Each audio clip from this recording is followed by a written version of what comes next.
Who's your competition? Let's say that you're a gastroenterologist. Things are looking great, right?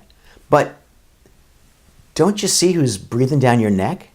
You think that it's just some other gastroenterologist across town? Well, you're right, but not right enough. Or let's say that you're a radiologist. Who's your competition?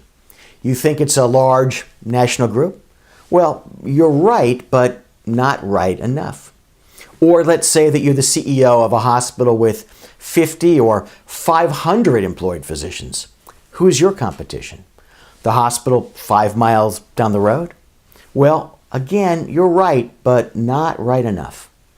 Your real competition is an amateur, at least in your perception, someone who realizes that the pieces can be arranged another way, a way that cuts you off, a way that cuts you to the bone.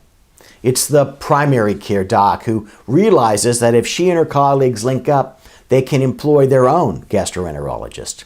It's the large employer who realizes that they can link up with an anesthesia group to direct their employees to the most efficacious surgeons and hospitals for a certain procedure. It's some guy and some hospital in India or on Grand Cayman. Mark Twain wrote of this almost 120 years ago.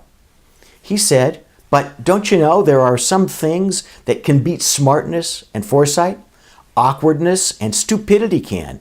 The best swordsman in the world doesn't need to fear the second best swordsman in the world. No, the person for him to be afraid of is some ignorant antagonist who has never had a sword in his hand before.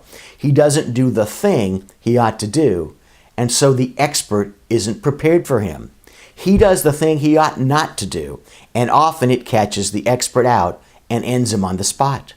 Well, how could I, with all my gifts, make any valuable preparation against a nearsighted, cross-eyed, pudding-headed clown who would aim himself at the wrong tree and hit the right one?" Now, smart viewers will begin to think who their pudding-headed clown might be. But wise viewers begin to think how they can become a pudding-headed clown. For complimentary resources, including articles and our monthly newsletter, The Advisory E-Alert, visit advisorylawgroup.com.